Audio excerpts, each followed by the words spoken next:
పోతున్నది తెలంగాణ అంధకారంలున్నది, తనవంత గాయాలతో నిలవెల్ల మోసపోతూ ఉన్నది. బాబు కేసీఆర్ ఆనాటి రోజులే బాగుండెనో, మా కన్న తండ్రిలాగా పేదోళ్ళ కడుపున పెట్టుకుండో.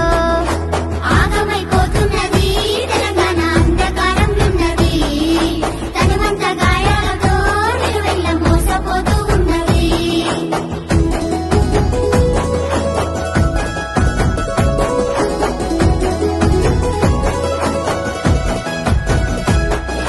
హామీల మేనిఫెస్టో రేవంతు అటికెక్కి కూసున్నదా, అన్నదాత రైతుల రుణమాఫీ అంగడి పాల